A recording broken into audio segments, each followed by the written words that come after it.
Hello students, मैं प्रशांत कुमार मिश्रा आपके सामने एक बार फिर से हाजिर हूँ नया चैप्टर नरेशन लेकर। लास्ट क्लास में हमने वॉइस को कंप्लीट किया था। अब हमारा नया चैप्टर नरेशन, उसके बारे में समझते हैं और देखते हैं। बेसिकली जो नरेशन है इसको स्पीच भी कहते हैं। क्या कहते हैं इसको? स्पीच। तो जैसे इसके दो पार्ट होते हैं, डायरेक्ट नरेशन और इनडायरेक्ट नरेशन। तो इसको मैं डायरेक्ट स्पीच या इनडायरेक्ट स्पीच भी कह सकता हूं। तो इन दोनों बातों में क्या फर्क है ये समझते हैं। He said to me, I am your friend. उसने मुझसे कहा कि मैं तुम्हारी दोस्त हूं।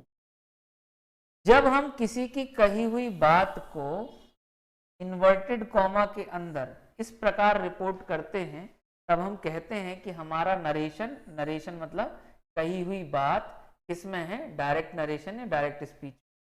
मतलब जो स्पीकर कह रहा है, स्पीकर कौन है यहाँ पर? शी है। तो स्पीकर जो कह रहा है उसकी बात को एज इट इज, शब्द से या शब्द से जो कहते हैं हिंदी में, उसके उन्हीं शब्दों में वापस रिपीट कर देना डायरेक्ट नरेशन या डायरेक्ट स्पीच है। जबकि इस सेंटेंस को जब मैं ऐसे ट्रांसफॉर्म करके लिखूं, she told me that she was my friend, उसने मुझसे कहा था कि वह मेरी दोस्त थी। अब एक बात बताओ, यहां पर अगर हम देखें तो सेड टू को टोल्ड में कन्वर्ट कर दिया, इन्वर्टेड कॉमा की जगह दैट लगा दिया, आई को शी में कन्वर्ट कर दिया, एम को वॉज में, योर को माई में, काफी कुछ परिवर्तन कर दिए। तो जब हम स्पीकर की कही हुई बात को अपने शब्दों में कहते हैं और उसकी मीनिंग चेंज नहीं होनी चाहिए। जब हम स्पीकर की कही हुई बात को अपने शब्दों में कहें, मीनिंग चेंज ना हो, तब हम कहते हैं कि हमारी कही हुई स्पीच या स्पीकर की कही हुई स्पीच किस नरेशन में या किस स्पीच में है? इनडायरेक्ट नरेशन या इनडायरेक्ट स्पीच में। अब अगर हम इसको थोड़ा और एलेबोरेट करें, थोड़ा और समझें अगर हम, तो हम एक चीज देख सकते हैं कि कुछ पॉइंट हैं जहां हमको चेंज करना होता है। जैसे सबसे पहला पॉइंट जो है, जो हमको याद रखना है, चैप्टर में बार बार आएगा, जिसको हम रिपोर्टिंग वर्ब कहते हैं। क्या कहते हैं हम? Reporting verb. रिपोर्टिंग वर्ब क्या कहलाता है? जो रिपोर्ट कर रहा है, ऐसा वर्ब जो बता रहा है वो रिपोर्टिंग वर्ब है। दूसरा इन्वर्टेड कॉमा, दूसरा इन्वर्टेड कॉमा, तीसरा प्रोनाउन, चौथा ये एम जो दिख रहा है ये यहाँ पर टेंस बता रहा है, और पांचवा जो यहाँ लिखा नहीं हुआ है, जैसे एडवर्ब होता अगर, तो एडवर्ब भी उसमें काउंट हो जाता है, जिसको एडवर्बियल चेंज कहेंगे हम। तो बेसिकली हमको किसी सेंटेंस को अगर डायरेक्ट से इनडायरेक्ट में कन्वर्ट करना है तो मैक्सिमम हमको 5 जगह चेंज करना पड़ेगा। पहला रिपोर्टिंग वर्ब में, दूसरा इन्वर्टेड कॉमा में, तीसरा उसके प्रोनाउन में, चौथा उसके टेंस में, और पांचवा एडवर्बियल अगर दिया है। जैसे एडवर्बियल से मतलब मान लो इन्वर्टेड कॉमा के अंदर नाउ दिया है, तो ये नाउ किस में बदलेगा? तो ये नाउ बेसिकली एडवर्ब है। तो ये कैसे चेंज होते हैं उसके बारे में हम चर्चा करेंगे। तो डायरेक्ट नरेशन क्या है? जो स्पीकर जो बात कहता है उसकी बात को उसी के शब्दों में रिपीट कर देना, डायरेक्ट नरेशन है। इनडायरेक्ट नरेशन क्या है? स्पीकर की कही हुई बात को अपने शब्दों में रिपीट करना, इनडायरेक्ट नरेशन। अब बेसिकली हमको सेंटेंसेस के टाइप समझने हैं कि कितने टाइप के होते हैं सेंटेंसेस। फिर हम एक एक करके देखेंगे कि किस सेंटेंस के टाइप का या किस टाइप के सेंटेंस का कैसे हम नरेशन चेंज करते हैं। तो देखते हैं भाई, पहला टाइप है हमारा असर्टिव सेंटेंस। असर्टिव सेंटेंस के दो टाइप हैं, एक तो पॉजिटिव सेंटेंस, एक है नेगेटिव सेंटेंस। पॉजिटिव सेंटेंस जैसे कि subject, helping verb, main verb और ऑब्जेक्ट। नेगेटिव सेंटेंस जैसे कि सब्जेक्ट, हेल्पिंग वर्ब, नेगेटिव है तो नॉट, मेन वर्ब और ऑब्जेक्ट। पॉजिटिव होगा तो उसमें नॉट नहीं है, नेगेटिव है तो उसमें नॉट है। असर्टिव सेंटेंस को हम ऐसे कह सकते हैं, ये सेंटेंस बेसिकली ज्यादातर फुल स्टॉप पर खत्म होते हैं। जैसे आंसर लिख दिया, इसका हमने एग्जांपल लिख दिया, she has typed this letter, ये पॉजिटिव सेंटेंस हो गया। Harsh has not mended the puncture tyre yet, ये नेगेटिव सेंटेंस हो गया। तो ये हमारा सेंटेंस का पहला टाइप हुआ, असर्टिव। दूसरा सेंटेंस का क्या टाइप है, इंटेरोगेटिव सेंटेंस। इंटेरोगेटिव सेंटेंस मतलब प्रश्नवाचक वाक्य, ऐसे वाक्य जो इंटेरोगेटिव मार्क के साथ या प्रश्नवाचक चिन्ह के साथ यूज होते हैं। सबसे पहले WH वर्ड, WH वर्ड मतलब हु, व्हाट, हुम, इस प्रकार के। फिर आएगा हेल्पिंग वर्ब, फिर आएगा सब्जेक्ट, अगर अवेलेबल है सब्जेक्ट, कभी कभी ये WH वर्ड खुद सब्जेक्ट हो जाते हैं। WH word, helping verb, subject, फिर मेन वर्ब और ऑब्जेक्ट, और लास्ट में क्वेश्चन मार्क। जैसे व्हाट, WH वर्ड। अब यहाँ पर सब्जेक्ट कौन है, यहाँ पर सब्जेक्ट हो गया हमारा ही। हेल्पिंग वर्ब कौन हो गया, वॉज। मेन वर्ब कौन है, डूइंग। ऑब्जेक्ट नहीं है, देन लिखा हुआ है बस। तो ये पहला इंटेरोगेटिव सेंटेंस का टाइप है, जहां पर WH वर्ड से शुरू हो रहा है, उसके बाद हेल्पिंग वर्ब है, फिर सब्जेक्ट है, फिर मेन वर्ब और ऑब्जेक्ट इसमें अवेलेबल नहीं है, देन लिखा हुआ जो कि एक एडवर्ब है। तो पहला टाइप हुआ इंटेरोगेटिव का। इंटेरोगेटिव सेंटेंस का दूसरा टाइप ये है कि वहां पर WH वर्ड नहीं है, सीधे किससे स्टार्ट हो रहा है, हेल्पिंग वर्ब से। फिर क्या आ रहा है, सब्जेक्ट, फिर क्या आ रहा है, मेन वर्ब, और फिर क्या आ रहा है, ऑब्जेक्ट। तो हेल्पिंग वर्ब, ये सब्जेक्ट, ये मेन वर्ब, और ये यहाँ पर दैट बुक क्या हो गया, ऑब्जेक्ट की तरह काम। तो बेसिकली दो टाइप के इंटेरोगेटिव सेंटेंस है, एक WH वर्ड वाला और एक बिना WH वर्ड का। अब तीसरा सेंटेंस थोड़ा ध्यान देने का है ना, इसमें थोड़ा लास्ट में क्वेश्चन मार्क नहीं आएगा, इसमें यहाँ फुल स्टॉप आएगा, है ना। क्यों नहीं आएगा उसका रीजन बताता हूँ, ये फुल स्टॉप पर ही खत्म होगा। सेंटेंस WH वर्ड से तो स्टार्ट हो रहा है, पर अब की बार जो हेल्पिंग वर्ब है वो सब्जेक्ट के पहले नहीं है। जैसे यहाँ पर था ना कि हेल्पिंग वर्ब सब्जेक्ट के पहले है, अब की बार जो हेल्पिंग वर्ब है वो सब्जेक्ट के कहाँ है, बाद में। मतलब अगर WH वर्ड के तुरंत बाद सब्जेक्ट लिख दिया जाए तो सेंटेंस किस पर खत्म होगा, फुल स्टॉप पर। और ये सेंटेंस दिख भले ही किसके जैसे रहा है, इंटेरोगेटिव की तरह, पर ये काउंट किस में होगा, असर्टिव सेंटेंस में। तो जब इसका नरेशन चेंज होगा तो इसका नरेशन किस सेंटेंस के हिसाब से होगा, जैसा असर्टिव सेंटेंस का नरेशन चेंज होगा वैसे ही इस सेंटेंस का भी होगा, क्योंकि ये इंटेरोगेटिव में काउंट नहीं होगा, ये किस में आएगा, असर्टिव में। इंटेरोगेटिव में सिर्फ हम इन दोनों को काउंट करेंगे। अगला जो टाइप है हमारा इंपेरेटिव सेंटेंस है। तो भैया इंपेरेटिव सेंटेंस क्या होते हैं, ऐसे सेंटेंस जो कमांड या ऑर्डर बताते हैं, आदेश बताते हैं, परमिशन बताते हैं, रिक्वेस्ट, एडवाइस, सजेशन, मैं कहूं कि किसी को फॉरबिड कर रहे हैं आप, निषेध कर रहे हैं, इस टाइप के जो वर्ड होते हैं या इस टाइप के जो एक्शन होते हैं उनको बताने के लिए हम इंपेरेटिव सेंटेंस का यूज करते हैं। एक्सक्लेमेटरी सेंटेंस का क्या यूज है, एक्सक्लेमेटरी सेंटेंस बेसिकली जो होते हैं वो एक्सक्लेमेशन मार्क्स के साथ यूज होते हैं। जैसे हुर्रा या हुर्रे, या मैं कहूं ओ, या मैं कहूं अलास, या मैं कहूं वाओ। तो ये जो सेंटेंस है जो एक्सक्लेमेटरी मार्क के साथ यूज हुए हैं वो एक्सक्लेमेटरी सेंटेंस कहलाएंगे। एक्सक्लेमेशन मार्क के साथ यूज हुए सेंटेंस एक्सक्लेमेटरी सेंटेंस में काउंट होंगे। उनको चेंज करने का तरीका अलग होगा, वो अलग से देखेंगे। फिर है ऑप्टेटिव सेंटेंस। अब ऑप्टेटिव सेंटेंस क्या बताता है, तो ऑप्टेटिव सेंटेंस बताता है प्रे और विश। प्रे और विश का क्या मतलब है, तो प्रे जैसे आप किसी के लिए प्रार्थना करते हैं तो ऑप्टेटिव सेंटेंस में लिखा जाएगा वो। जब आप किसी के लिए विश करते हैं किसी को कि भैया नया साल मुबारक हो, ये साल तुम्हारे लिए बहुत अच्छा हो, ऐसा वैसा, तो वो किस में यूज होगा, वो यूज होगा हमारे ऑप्टेटिव सेंटेंस में। ठीक है, तो बेसिकली हमारे सेंटेंस के कितने टाइप हो गए, हमारे सेंटेंस के 5 टाइप हुए। कौन कौन से, पहला टाइप है हमारा सेंटेंस का असर्टिव सेंटेंस, दूसरा इंटेरोगेटिव, तीसरा इंपेरेटिव, चौथा एक्सक्लेमेटरी और पांचवा ऑप्टेटिव। 5 टाइप के सेंटेंस हुए। ठीक है, देखते हैं सबसे पहला क्या है हमारा। तो जैसा कि मैंने पीछे बताया था, ये क्या है हमारा रिपोर्टिंग वर्ब, ये हमारा इन्वर्टेड कॉमा, ये आई प्रोनाउन, एम टेंस, नाउ क्या हो गया हमारा एडवर्बियल, जैसा कि मैंने वहां भी कहा था। किसी भी सेंटेंस को जब हम चेंज कर रहे होंगे डायरेक्ट स्पीच से इनडायरेक्ट स्पीच में, तो मैक्सिमम इन 5 पॉइंट में या इन 5 स्थानों पर हमको चेंज करना पड़ेगा, इसके अलावा नहीं। ये मैक्सिमम 5 हैं, इनके अलावा हमको चेंज नहीं करना पड़ेगा। अब यहां से शुरू कर रहा हूं मैं। देखो, असर्टिव सेंटेंस सबसे पहला। अब सबसे पहले हम कहां से शुरू करेंगे, तो सबसे पहले क्या चेंज होगा, रिपोर्टिंग वर्ब। सबसे पहले किसकी बात करेंगे, रिपोर्टिंग वर्ब की। तो ये देखना है कि सेंटेंस जब असर्टिव होता है तो रिपोर्टिंग वर्ब पर क्या असर पड़ता है जब वो डायरेक्ट से इनडायरेक्ट में जाएगा। तो verb in the reporting verb changes into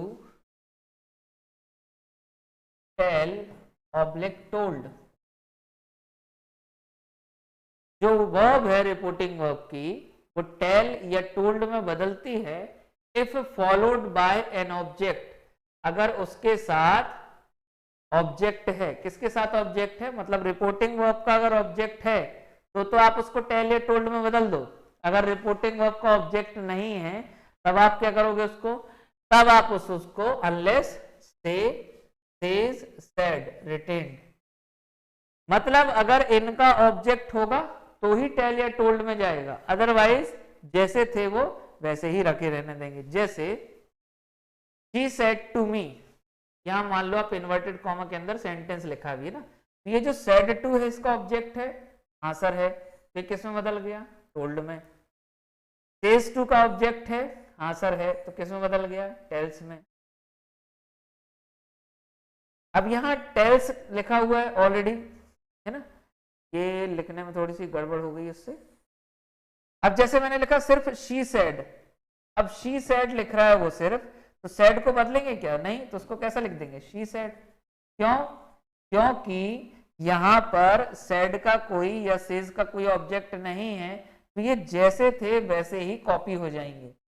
अब किसी बच्चे के दिमाग में आएगा सर बाकी तो आपने बताया ही नहीं, तो अभी मैंने क्या लिखा है यहाँ पर हेडिंग, सिर्फ रिपोर्टिंग वर्ब। तो हम किसकी चर्चा कर रहे हैं, सिर्फ रिपोर्टिंग वर्ब की, कि अगर रिपोर्टिंग वर्ब का कोई ऑब्जेक्ट है तभी आप उसको टेल या टोल्ड में बदलेंगे, अदरवाइज आप उसको टेल या टोल्ड में कन्वर्ट नहीं करेंगे। ठीक है, मतलब उसको जैसा है फिर वैसा रहने देंगे।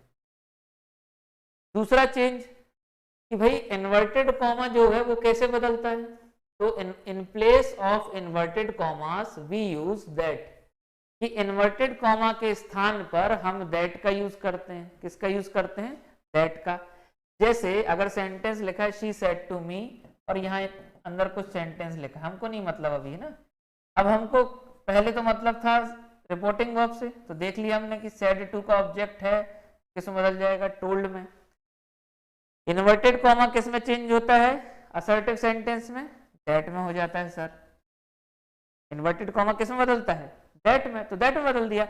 अब इसके बाद जो सेंटेंस अभी हमको पता नहीं है, हम धीरे धीरे पढ़ रहे हैं। अभी हमने क्या सीखा, हमने सबसे पहले रिपोर्टिंग वर्ब सीखा, उसका चेंज सीख लिया, फिर हमने इन्वर्टेड कॉमा को देखा, भाई इन्वर्टेड कॉमा कैसे बदलता है वो देख लिया हमने, है ना। फिर अब टेंस की बारी है। पहले इससे पहले कि हम वहां पर प्रोनाउन के बारे में सीखें, टेंस के बारे में समझते हैं, ध्यान से सुन। रिपोर्टिंग वर्ब अगर प्रेजेंट या फ्यूचर में है, रिपोर्टिंग वर्ब अगर प्रेजेंट या फ्यूचर में है तो यहां पर लिख लेना tense of reported speech does not change. जैसा लिख रहा हूं वैसा का वैसा कॉपी करो अपनी कॉपी में। अगर रिपोर्टिंग वर्ब किसमें है, प्रेजेंट में है या फिर फ्यूचर में, तो जो रिपोर्टेड स्पीच है, रिपोर्टेड स्पीच बच्चे पूछेंगे सर रिपोर्टेड स्पीच क्या है, दिखा देता हूं मैं रिपोर्टेड स्पीच। देखो भाई, ये जो पूरी आपने बात लिख रखी है ना यहाँ पर, ये पूरा सेंटेंस इन्वर्टेड कॉमा के अंदर, इस पूरे सेंटेंस को हम रिपोर्टेड स्पीच कहते हैं। तो वो कहना ये चाह रहा है, ये रिपोर्टेड स्पीच कहलाता है। तो वो कहना ये चाह रहा है कि अगर ये रिपोर्टिंग वर्ब जो है ये प्रेजेंट या फ्यूचर में हो, मतलब यहाँ से लिखा हो या विल से लिखा हो, तब अंदर जो रिपोर्टेड स्पीच है उसका टेंस बदलेगा नहीं। Tense of reported speech does not change. और एक और इसमें कंडीशन है ना, वो कंडीशन मैं यहां पर लिखा देता हूं।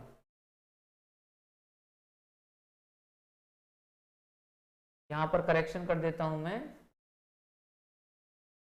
यहां पर सिर्फ उसको लिखना चाहिए था रिपोर्टिंग वर्ब।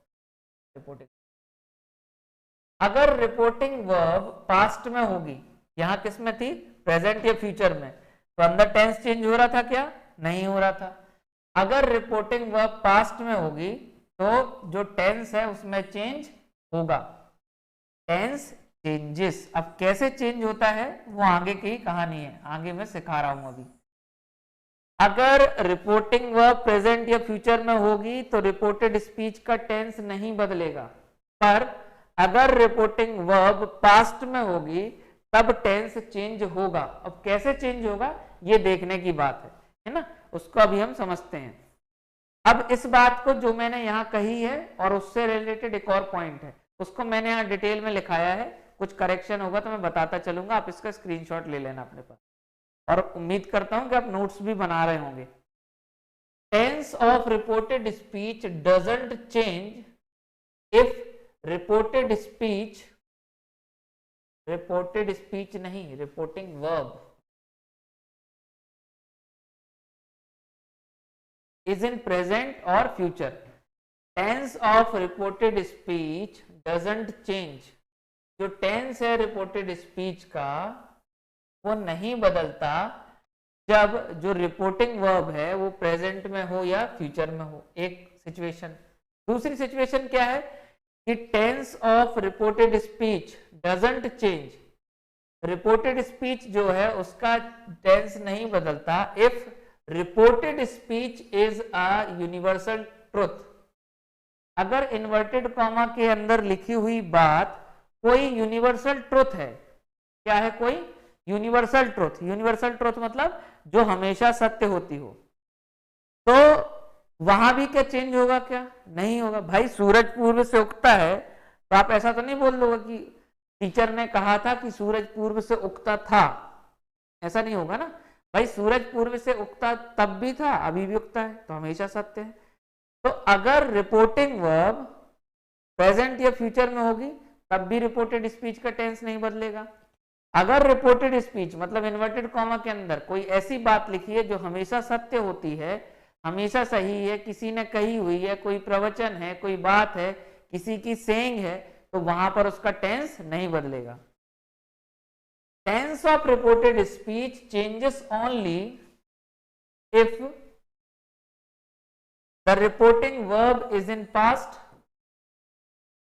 कब बदलती है रिपोर्टेड स्पीच का टेंस, या कब चेंज होता है रिपोर्टेड स्पीच का tense, if the reporting verb is in the past, जब जो रिपोर्टिंग वर्ब हो वो किस में हो, पास्ट में हो, and reported speech is not a universal truth, और जो रिपोर्टेड स्पीच है वो कोई यूनिवर्सल ट्रुथ ना हो।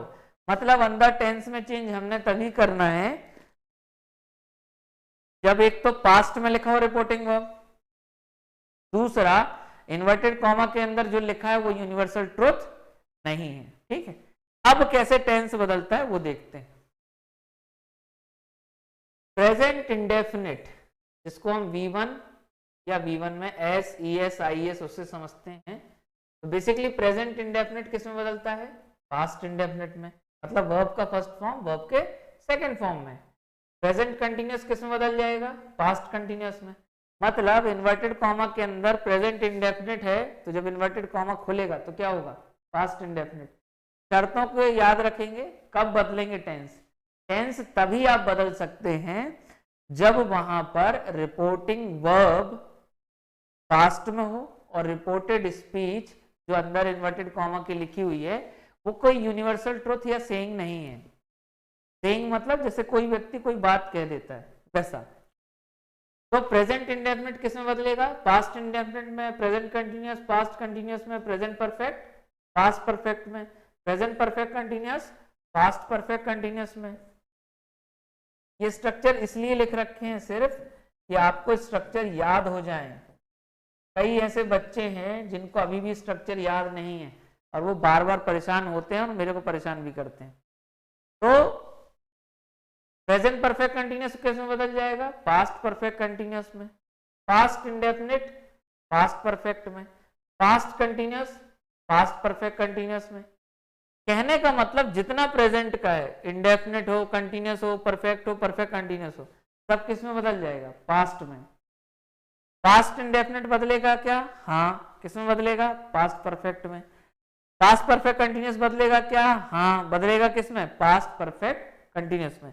मतलब पास्ट कंटिन्यूअस किस में बदल जाएगा? पास्ट परफेक्ट कंटिन्यूअस में। ठीक है, आगे देखते हैं भाई और क्या चेंज होता है। जो पास्ट परफेक्ट है या पास्ट परफेक्ट कंटिन्यूअस है, इनमें कोई चेंज नहीं आता। मतलब अगर इन्वर्टेड कॉमा के अंदर, यदि इन्वर्टेड कॉमा के अंदर पास्ट परफेक्ट या पास्ट परफेक्ट कंटिन्यूअस लिखा हुआ है, क्या लिखा है?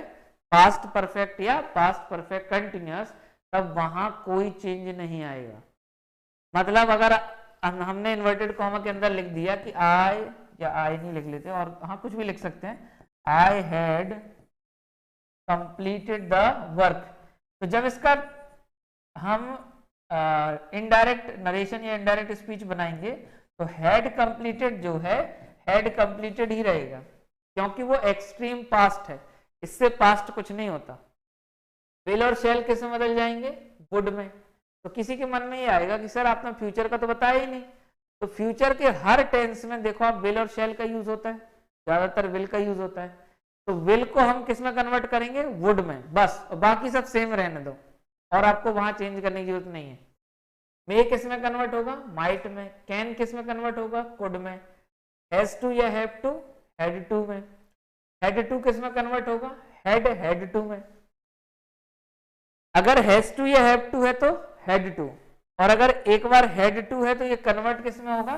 हैड टू में। मतलब दो बार हैड आ जाएगा अगर एक बार सिंगल हैड होगा। इन्वर्टेड कॉमा के अंदर अगर हैड टू है तो जब इन्वर्टेड कॉमा खोलेंगे तो हैड टू हो जाएगा। शुड और मस्ट में नो चेंज। ठीक है, तो ये उम्मीद है आपको यहां तक समझ में आया होगा जो मैंने अभी समझाया है। हमने किस किस के चेंज सीख लिए? रिपोर्टिंग वर्ब के। हमने और किसका चेंज सीखा?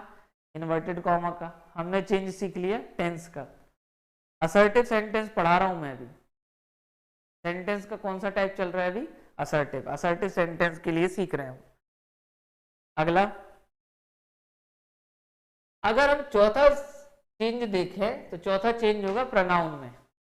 ठीक है, तो प्रोनाउन हमारे पास कौन कौन से होते हैं? आई और we, you, he, she, it और दे, यही होते हैं प्रोनाउन। किसी का नाम भी हो सकता है। नाम बेसिकली नाउन होगा, है ना। तो आई और वी कौन से पर्सन है? First person. तो फर्स्ट पर्सन किसके अनुसार बदलेगा? सब्जेक्ट के अनुसार। मतलब इन्वर्टेड कॉमा के अंदर आपने अगर आई लिख रखा है, क्या लिख रखा है इन्वर्टेड कॉमा के अंदर? आई, और यहाँ पर शी लिख रखा है, तो जब इन्वर्टेड कॉमा खोलेगा तो ये आई किसके अनुसार बदल जाएगा? शी के अनुसार। मतलब आई किस में कन्वर्ट हो जाएगा? शी में कन्वर्ट हो जाएगा। ठीक है, अगर मान लो, नेक्स्ट पॉइंट देखते हैं, यू कौन सा पर्सन है? Second person. अगर आपको ये फर्स्ट सेकंड थर्ड पर्सन में प्रॉब्लम है तो नाउन प्रोनाउन वाला चैप्टर निकालें, और प्रोनाउन वाले चैप्टर में फर्स्ट सेकंड थर्ड पर्सन बहुत अच्छे से समझाए, वहां देखें। सेकंड पर्सन में अगर आप देखें तो सेकंड पर्सन है यू, और सेकंड पर्सन किसके अकॉर्डिंग चेंज होता है? ऑब्जेक्ट के अकॉर्डिंग। जैसे मैं कहूं शी सेड टू मी, और यहां पर मैं लिख दूं यू, तो यू कौन सा पर्सन हुआ? Second person. किसके अकॉर्डिंग बदलेगा? ऑब्जेक्ट के अकॉर्डिंग। ऑब्जेक्ट किसका?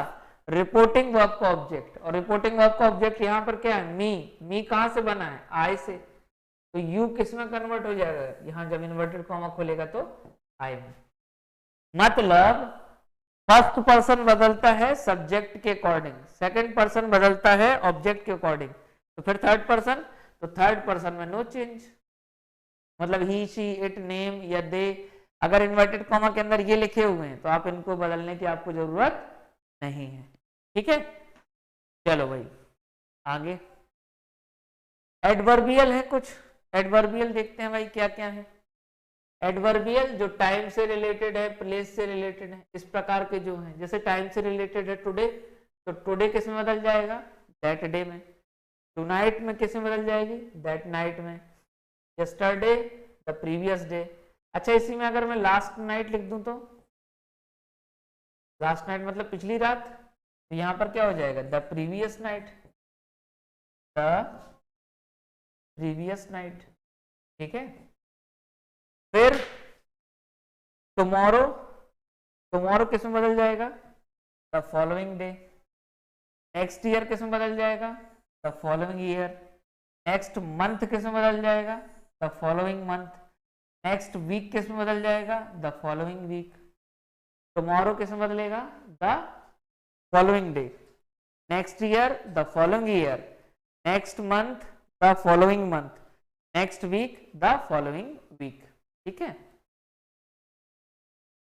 डे बिफोर यस्टरडे, बीता हुआ परसों, ये किस में बदल जाएगा, 2 days बिफोर में। डे आफ्टर टुमारो, आने वाला परसों, 2 days आफ्टर। हियर किस में बदल जाएगा, देयर में। दिस या दीस किस में बदलेंगे, तो दिस बदलेगा दैट में, दिस बदलेगा यहां पर दोज कर लेना। ठीक है, एगो किस में बदल जाएगा, बिफोर में।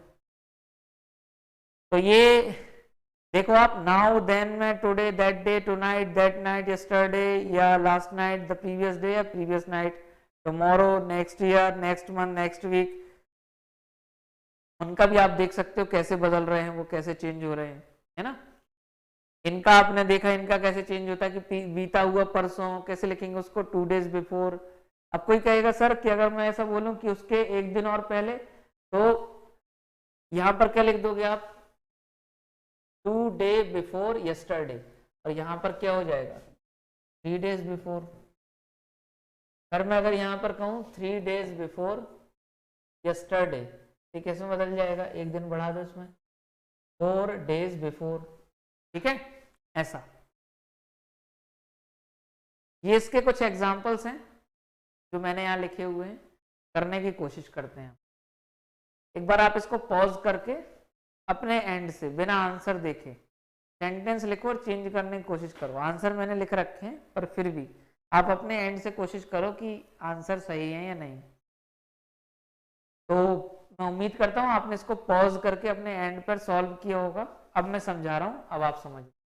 रिहाना सेज, इसका अगर हमको चेंज करना है नरेशन, तो से का कोई ऑब्जेक्ट है क्या, नहीं है सर, तो उसको वैसे ही रहने दो। इन्वर्टेड कॉमा की जगह क्या आ जाएगा, दैट आ जाएगा। माय फादर, अच्छा माय कहाँ से आया है, तो माय आया होगा आई से, आई का पॉजेसिव है, मतलब फर्स्ट पर्सन है, तो फर्स्ट पर्सन किसके अकॉर्डिंग बदलेगा, रेहाना के अकॉर्डिंग, मतलब सब्जेक्ट के अकॉर्डिंग। तो रेहाना के लिए प्रोनाउन क्या बनेगा, शी। तो यहां जैसे माय फादर है तो मेरे पिता हैं, तो रेहाना के पिता क्या हो जाएंगे, her father. Rehana says that her father. अब इसमें टेंस नहीं बदला है उसने, इज इल लिखा है, क्यों, क्योंकि यहाँ रिपोर्टिंग वर्ब किस में है, प्रेजेंट में। मैंने अभी आपसे कहा था कि अगर रिपोर्टिंग वर्ब प्रेजेंट में होगी या रिपोर्टिंग वर्ब फ्यूचर में होगी तो हम टेंस नहीं बदलेंगे, या फिर जो रिपोर्टेड स्पीच है जो इन्वर्टेड कॉमा के अंदर लिखी हुई है वो कोई यूनिवर्सल ट्रुथ है, तब भी हम वहां पर टेंस चेंज नहीं करेंगे। ठीक है, आगे। Teacher said, my teacher said the earth is round. अच्छा सेड है तो सेड को सेड रहने दिया, क्यों, क्योंकि वहां पर कोई ऑब्जेक्ट अवेलेबल नहीं है। इन्वर्टेड कॉमा की जगह दैट आता है, दैट आ गया। द अर्थ, ये तो थर्ड पर्सन में आ जाएगी, कोई चेंज नहीं होगा।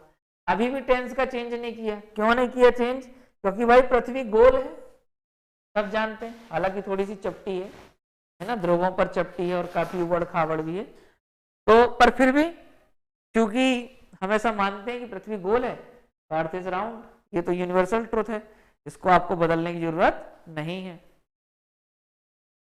फिर the boy said to us I did this by mistake. तो अगर मैं इसमें सेड टू को देखूं तो इसके बाद ऑब्जेक्ट लिखा है, ऑब्जेक्ट क्या लिखा है, अस, तो ऑब्जेक्ट है तो सेड टू किस में बदल जाएगा, टोल्ड में, क्योंकि ऑब्जेक्ट होगा तो किस में बदलता है, या तो टेल में या टोल्ड में। अब यहाँ पर टोल्ड में ही क्यों बदला है, तो टोल्ड में इसलिए बदला है क्योंकि भाई पास्ट है तो पास्ट में जाएगा, इन्वर्टेड कॉमा की जगह दैट आ गया, अब आई जो है, आई कौन सा पर्सन है, तो आप कहोगे सर फर्स्ट पर्सन है। फर्स्ट पर्सन किसके अकॉर्डिंग बदलता है, सब्जेक्ट के अकॉर्डिंग। सब्जेक्ट कौन है, द बॉय। तो आई एक प्रोनाउन है, तो द बॉय के लिए प्रोनाउन क्या बनेगा, ही। डिड कौन सा टेंस बताता है, डिड बताता है पास्ट इंडेफिनिट, तो वो किस में कन्वर्ट होगा, सेंटेंस हमारा। इन्वर्टेड कॉमा खोलेगा तो पास्ट इंडेफिनिट किस में बदलता है, पास्ट परफेक्ट में। तो the boy told us that he had done that, जिसका क्या हो गया, दैट, और बाकी तो ठीक है by mistake. The old lady said to me you can't stand here, तो सेड टू इसका ऑब्जेक्ट है, हाँ है, तो सेड टू किस में कन्वर्ट हो गया, टोल्ड में। तो the old lady told me, inverted comma की जगह दैट यू, कौन सा पर्सन है, सेकंड पर्सन, किसके अकॉर्डिंग बदलेगा, ऑब्जेक्ट के अकॉर्डिंग। ऑब्जेक्ट क्या है, मी, तो यू के लिए मी जो है वो किस में कन्वर्ट हो जाएगा, आई में, तो आई हो गया भाई। अब कोई कहेगा सर मी को मी क्यों नहीं रखा, तो भैया ये वर्ब के पहले सब्जेक्ट है, तो मी का सब्जेक्टिव फॉर्म लगेगा यहाँ, आई। कैन का पास्ट फॉर्म कुड, नॉट था तो कुडंट हो गया, स्टैंड का स्टैंड, लेकिन हेयर था तो हेयर का देयर। एग्जामिनर ये छोटी छोटी मिस्टेक हमको बहुत देता है पेपर में। कई बार सेंटेंस पूरे एक से दिखते हैं हमको, हमको लगता है यार दो दो आंसर हो गए, दो आंसर नहीं है। ध्यान से देखो, वहां पर ऐसे ही कुछ लिखा होगा, दिस लिखा होगा उसको दैट नहीं किया, हियर लिखा है उसको देयर नहीं किया, ऐसा, ये आपने ध्यान रखना है, ठीक है। फिर Vipin said I had to leave my village as I did, I don't have करना वहां पर, आई तो ऐसा लिखना चाह रहा होगा, लिख देता हूं, आई फास्ट बता रहे ना, I didn't have enough money. अब ध्यान से करना इस सेंटेंस को, एक बार पॉज करना और इस सेंटेंस को अपने एंड से सॉल्व करने की कोशिश करो। चलो, तो उम्मीद करता हूं मैंने सॉल्व किया होगा आपने। तो सैड का सैड रहेगा, ऑब्जेक्ट नहीं है तो भाई सैड को वैसे ही लिख दिया, इन्वर्टेड कॉमा की जगह दैट। अच्छा, आई जो है फिर फर्स्ट पर्सन है, तो विपिन के लिए आई इसमें कन्वर्ट हो जाएगा ही में, क्योंकि विपिन के लिए तो प्रोनाउन ही बनेगा। अच्छा, यहाँ पर हेड टू लिखा था, तो हेड टू किस में बदलता है, हेड टू में। लीव तो लीव रहेगा। माय, विपिन अपने लिए माय बोल रहा है, तो विपिन के लिए क्या लगाया आपने, ही। तो यहाँ पर विपिन के ही के लिए क्या हो जाएगा, his. Vipin said that he had to leave his village as है। अब यहाँ पर आए है, तो आए कौन है, विपिन, ही हो जाएगा भाई, वो आ नहीं है, ही है। अब यहाँ पर क्या लिखा है आपने, डिडंट हैव, तो डिड क्या बताता है आपका, बताओ, डिड बताता है आपका पास्ट, तो पास्ट बताएगा आपका, तो पास्ट में डिड किस में कन्वर्ट होता है, पास्ट इंडेफिनिट, पास्ट परफेक्ट में। पास्ट परफेक्ट क्या बताएगा, हैड बताएगा, हैड। नेगेटिव है तो नॉट, और हम जानते हैं कि हैव हो, हैज हो या हैड हो, उसमें जो वर्ब है वो थर्ड फॉर्म में यूज होता है।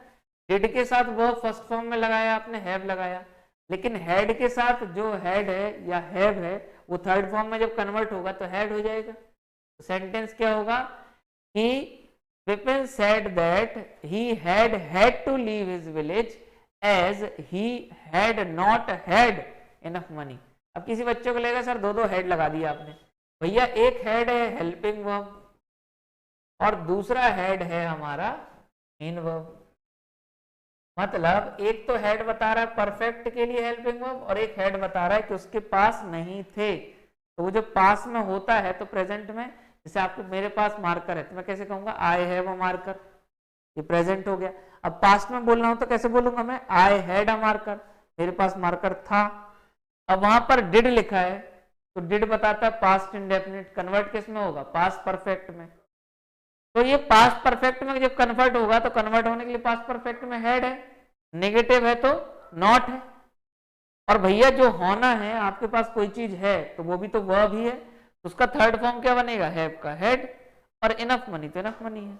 एक दो बार इसको रीड करना, नहीं समझ में आए तो टेलीग्राम ग्रुप पर आप हो, उसमें मेरे को बताना या अदर किसी मीन से बताना, मैं कोशिश करूंगा सॉल्व करने की। किसी को भी सेंड कर देना, मैं सॉल्व कर दूंगा अगर ये समझ में नहीं आया है तो। He said to me I needn't study any further।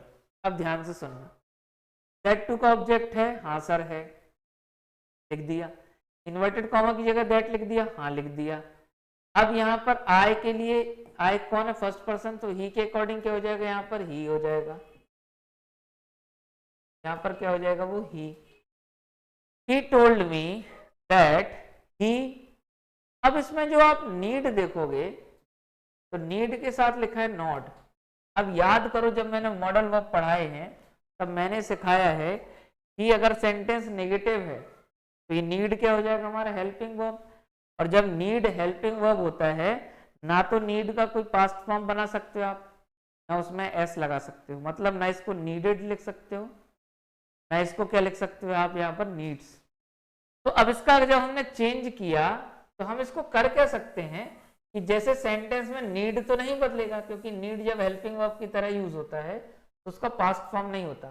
तो इसमें ऐसा भी तो लिख सकता हूं ना कि I have not to study further any further. अगर आप देखो तो यहाँ पर जो हैज टू, हैव टू या हैड टू होता है वो भी क्या बताते हैं, कंपल्शन, आवश्यकता। तो भैया अगर आवश्यकता प्रेजेंट में बतानी है तो आई के लिए हैव लगा देंगे, नेगेटिव है तो नॉट लगा देंगे, तो आई हैव नॉट टू। इसलिए ये जो हैव नॉट टू है ये किस में कन्वर्ट हुआ है, हैड नॉट टू। ध्यान रखो मैंने आपको ये सिखाया है कि नीड जब हेल्पिंग वर्ब की तरह यूज होता है तो इसका कोई पास्ट फॉर्म नहीं होता, नीडेड नहीं लिख सकता मैं इसको, नहीं तो और कोई सेंटेंस होता और यहाँ पर अगर जैसे डू लिखा होता तो डिड कर देता, गो लिखा होता तो वेंट कर देता, लेकिन नीड का तो पास्ट फॉर्म होता नहीं हेल्पिंग वर्ब में। तो फिर हम क्या करेंगे, इसको रिप्लेस कर देंगे। किससे रिप्लेस कर दिया, जैसे हैज टू, हैव टू या हैड टू से। तो प्रेजेंट में है तो आई के लिए क्या आएगा, हैव टू, नेगेटिव है तो नॉट, और जब ये कन्वर्ट होगा तो पास्ट में आ जाएगा, तो हैव टू का पास्ट टू क्या बनता है, had to. Last sentence, the captain said we are not cowards. अब सैड का सैड हो गया, ठीक है भैया, इन्वर्टेड कॉमा की जगह दैट आ गया। वी किसके लिए है, कैप्टन के लिए, तो भैया वी कैप्टन अपने आप को बोल रहा है, सब्जेक्ट अपने आप को, इसके लिए प्रोनाउन क्या बनेगा, ही। तो ही का क्या बनाना है मेरे को, प्लूरल, तो ही का प्लूरल क्या बनेगा यहाँ पर, दे। कभी आपको ये समझने में दिक्कत हो जाए ना, मान लो कि सब्जेक्ट कहाँ है, ऑब्जेक्ट कहाँ है, किसके अकॉर्डिंग होगा, तो आप इमेजिन कर लो कि कैप्टन ने कहा कि हम कावर्ड्स नहीं है, तो कैप्टन अपने आप को कह रहा है ना कि हम कावर्ड्स नहीं है। तो कैप्टन ने कहा था कि वे कावर्ड्स नहीं थे, वे, ये वी हम, मैं अपने आप को नहीं बोल रहा हूं, वो कैप्टन अपने आप को बोल रहा है। तो वी किस में कन्वर्ट हो जाएगा यहाँ पर, दे में। आर किस में कन्वर्ट हो जाएगा यहाँ पर, वर में। तो बेसिकली क्या हुआ यहाँ पर, हमारा सेंटेंस यहाँ पर चेंज हो गए, असर्टिव जो सेंटेंस थे वो हमारे असर्टिव सेंटेंस यहाँ पर चेंज हो गए। यहाँ पर जो हमने 5 यूजेस सीखे हैं या 5 जो हमने मेन चेंजेस सीखे हैं, वो अब आने वाले जो सेंटेंसेस हैं, जो अगला लेक्चर है उसमें हमारा ये नरेशन कंप्लीट होगा। तो आने वाले जो चैप्टर है उसमें हमको सिर्फ अब बेसिकली 2 चेंज सीखने, कौन कौन से, एक रिपोर्टिंग वर्ब कि इंटेरोगेटिव सेंटेंस में रिपोर्टिंग वर्ब कैसे चेंज होती है, दूसरा इंटेरोगेटिव सेंटेंस में इन्वर्टेड कॉमा के स्थान पर क्या आता है। बाकी जो 3 चेंज है कौन कौन से, टेंस के, प्रोनाउन के या एडवर्ब के, वो बाकी के सेंटेंसेस में एक से रहने वाले हैं। ये पहला वाला सेंटेंस बस आपके लिए थोड़ा लेंदी है, थोड़ा लंबा है, ये थोड़ा समझने में है, और इसको इसलिए यहाँ पर स्किप कर रहा हूं मैं, यहाँ पर छोड़ रहा हूं कि आप इसको 1 से 2 बार देखना। पेपर में हमको सीधे सीधे क्वेश्चंस आते हैं इससे, बिल्कुल सीधे, है ना। और इसके चैप्टर खत्म होने पर, अभी जैसे मैंने प्रोनाउन की शीट डाली है ना, प्रोनाउन की शीट आप सॉल्व भी कर लोगे एक आध दिन में, 1-2 दिन में फर्दर मैं आपको फिर से एक नई शीट जैसे एडजेक्टिव की शीट है वो डाल दूंगा। ऐसे ही आपको आगे चल के जब ये चैप्टर आएगा, इसका नंबर आएगा, तो मैं इसकी शीट और सॉल्यूशन भी डालूंगा। तो आप तब तक इतने प्रिपेयर हो जाओ बेसिकली कि आपको बेसिक्स क्लियर रहे, तो आप आसानी से उसको सॉल्व कर पाओ। उम्मीद करता हूँ ये चैप्टर आपके लिए हमेशा की तरह यूजफुल होगा। मैं प्रशांत कुमार मिश्रा साइन ऑफ करता हूँ। Thank you so much, good day, जय हिंद।